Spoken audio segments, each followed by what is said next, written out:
Oh, hello everyone, Ito here and welcome back to another week of this Minecraft series. And this week, well, we need to catch up because the last week I didn't upload and I needed to cancel the stream on the Friday because I almost died. Yep, my neck kind of decided to break a little bit and it was painful. I was bedridden and, well, it was bad. But on the good side, since I couldn't move pretty much, I didn't turn off my computer, so I AFK'd like 80 hours or something like that before I could move. And well, we complete the honey thruster, so actually now we have infinite honey. So yeah, let me show you that right now. So if you follow me right over the thruster, you are going to see like inside this boyo, all the honey is filled to the brim. So on the last episode, 2 weeks ago so far, we got the bee nest over here filling everything, and since I got more like 80 hours of AFK, that was enough for filling everything over here. So yeah, I should have spent probably like 100 hours in total AFKing on this guy. I don't know, but take that as a rough estimate. So what I did in the end is I reused the water wheel, of course. Then we grab the infinite honey and we start pouring it all the way over here. And the reason why I got the power is because I didn't want it to power from the main blimp. Otherwise it's going to become super janky. And yeah, the copper line is sending all the honey fluids all the way into the main blimp. And you are going to see like inside here, we grab it from that side, we keep pouring all the honey over this part into the tank. So right now we got the tank filled with honey. And when we are using this, what essentially are doing is we are pouring over here some of the flint, some of the gravel into the compactor where we are going to create the tuff, and then we're going to move the tuff on top over there and we are going to crush it and we are going to send it here. And it seems like right now it broke as usual, so let's go and fix it and we'll resume with other things because I did kind of a lot of work. Okay, I fixed it. So it seems like when I was working over here into improving the system and making some fixtures and everything, I sent gravel into the crushing wheels by mistake and forget to remove the flint, so pretty much I stuck everything. So yeah, my bad. But now everything is working as you can see. So we got flint, we are sending gravel, of course, we are sending everything from over here.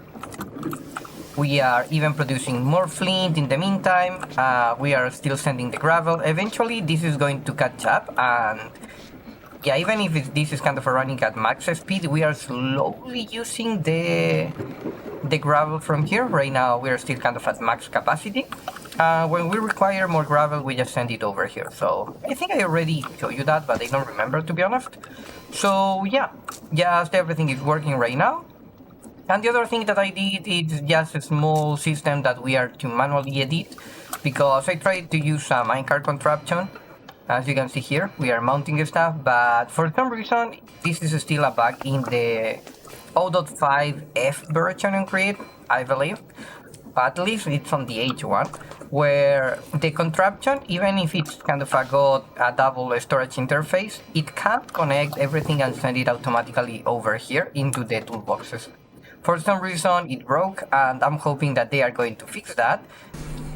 And since I couldn't stream, I devote myself to kind of regain the time lost. Not really, but I just wanted to kind of feel better by playing a lot, and it works, so therapeutic Minecraft.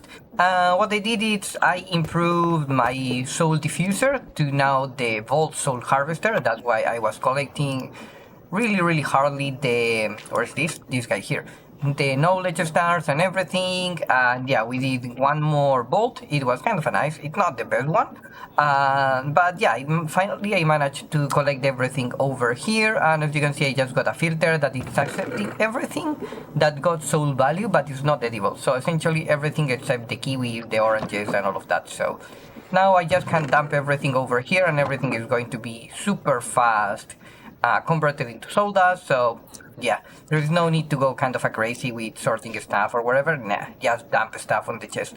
So that was nice. And the other thing that I did is I completed, well, of course, the material and everything.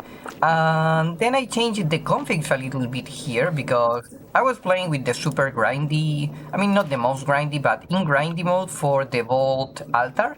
And it was not good for this base because this base is actually small in terms of size and the footprint and everything.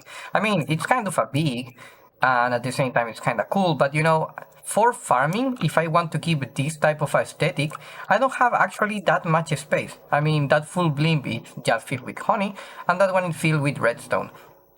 But for farms, if I want to keep these aesthetics, actually there is not much space. So I went kind of back a little bit into my style and decided, you know what, let's play with the normal, not so grindy Vault Crystal mode, which is just the normal one, and it feels way better. So now with that, I just need to collect even more potatoes, but that's fine. The other thing that I did is making the botany pot with the potatoes here, so that's kind of what we are waiting right now. But the other thing is, of course, I created the artifact tome. I completed 2 artifacts. One, it was the one that I got in my old base, and the other one is because I also made, I think it was one of these ones, the artifact one. I think this one gives you just another artifact, yep. So that was the original one that I encountered in the old base. And this is the new one, which is just explaining stuff about torches, I guess, mobs, and also it's kind of cool because it's like an orb, and I guess it's like just telling you about the relics and the world. So that's kind of nice because I'm kind of I'm swarming with role-playing ideas. So yeah, I did a lot of this, and the last change that I made with the vault is I changed my cost here. As you can see, this is telling you 22 revive, so I died like 4 or 5 times, I guess. Yeah, I'm not too good inside of the vault, but it was super fun. Either way. Oh, wrong one. Right now you can see like the cost, it's going to be 8 Vault crystals and no extra multiplayer. So what I did is I tweaked the numbers and test a lot of this. It was kind of a pain, but I feel it's the better option for me at least. Because I don't feel good when I need to pay gold, I think that's dumb to be honest. But I think it's really fun when you need to, kind of you have the ability to craft a lot of crystals. That way you are kind of more prone into interact more with your world, develop your base, stuff like this. But without going necessarily crazy. Not because I don't want to, mainly because I can't because of the space. I want to keep the aesthetics of this flying base. So no kind of a more crazy farm and stuff like this because it's going to look ugly. So in that, I'm just crafting more crystals and I'm just grinding the crystals. So whenever I died, yeah, it's going to cost me 2 extra crystals. So the last one cost me 6. Right now this cost me 8. But whenever I complete a vault, this should be going down for like 1 crystal or something like that. I'm hoping it's going to be like this, at most 3. So I need to complete successfully, not just bail, but successfully complete like 3 vaults and that's going to be fine. And the other thing is I changed the values for the scavenger vault, so now when you complete a scavenger you gain the full value. But if you survive you still gain like a little bit less than a monolith completion, which is because that's the easiest one. And if you die you still gain a little bit, it's just kind of a compensation for your effort. So that way it's going to be easier to level up and I'm really happy with these numbers. So yeah, has been kind of a super fun blast. And the last thing that I did, I mean, as you can see, I did a lot of building and stuff, but I'm just kind of just jumping over it because otherwise the video is going to be too long, and I don't want to be that long. So the last part is, of course, we work on the display board. So let's go and review that. And for the display boards, we worked over the stream this week, and I think I got everything working. So if we sit over here right now, you can see I can see my feet. I'm happy with seeing a little bit of my kind of on my chest. I think it's really immersive. The controller is pretty much the same that we got since the last time, but now it's working more flawlessly. So I want you to pay attention to not the time, but pay attention to these display boards. That one and this one also. So it's maybe not going to be too much up to this point, but coming with the design and testing and checking the timing and everything, it felt super good. So we foolproof the idea that we need to press the button twice. So now we're going to use this. So engage the controller, press the button, nothing happened. Now I press it again. So that's confirmed. You can see like now this is with animation, and a little bit later we got the numbers. And if I press it again, I'm going to change the mode one more time. That's it. If I press it again, now it's going to be turned off, even with the animation. So yeah, we were finally managed to make this. I'm going to make another cycle so you can see that really well. 1 and 2 difficulty for the challenge. We are going to change into the quest mode, difficulty 2, because, you know, the number is just wherever. The same with the lamps, not like it matter up to this point. I'm just testing the display boards, and I'm going to press it again to disengage that, and everything is going to be off. So yeah, we click outside here, and where is my jetpack? Wait. Ha! If you follow me over here, I'm going to show you the spaghetti mess that we made. It's not that complicated, and I think we managed to came with a solution. Kind of a cool one.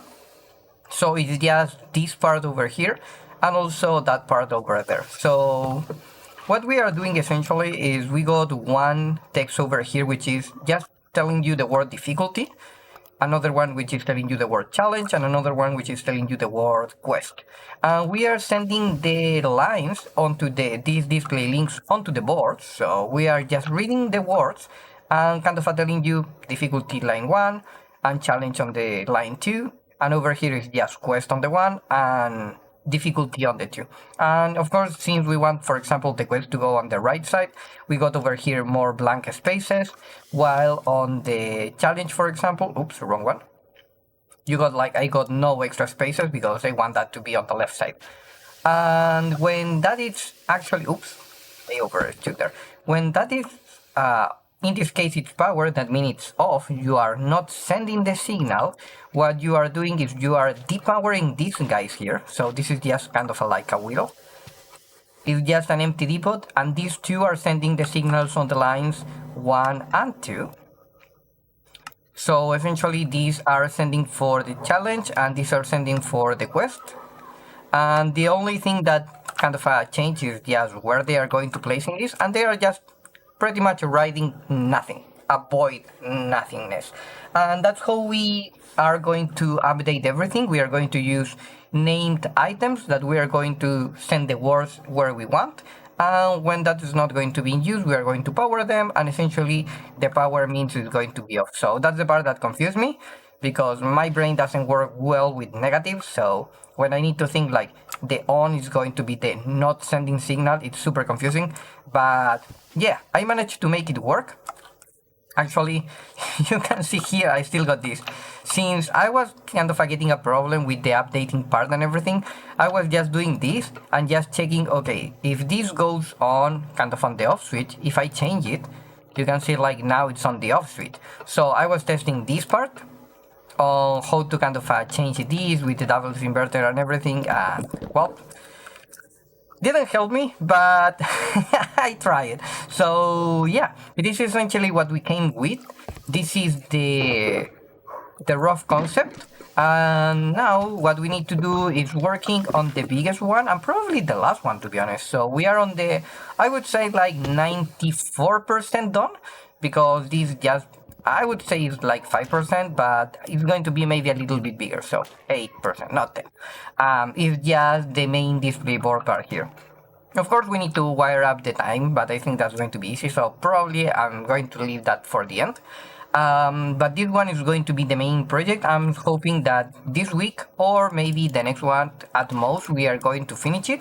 And yeah, that means we are going to have a whole month for ending the year by role-playing and updating everything, and oh boy, I got so many ideas.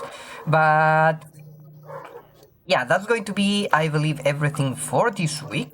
So if you're interested into more content like this, feel free to drop by on my Twitch, because we are going to be live today, and also probably we are going to be doing more vaults. Now I can craft more crystals easily. So I'm going to try to go to my old kind of style in the base, where I'm going to be able to pretty much play Minecraft, upgrade my base a little bit more, complete the redstone project, and on the second part of the stream we are going to run some bots. Or I'm going to do it the other way around. And we shall see you. So, bye bye!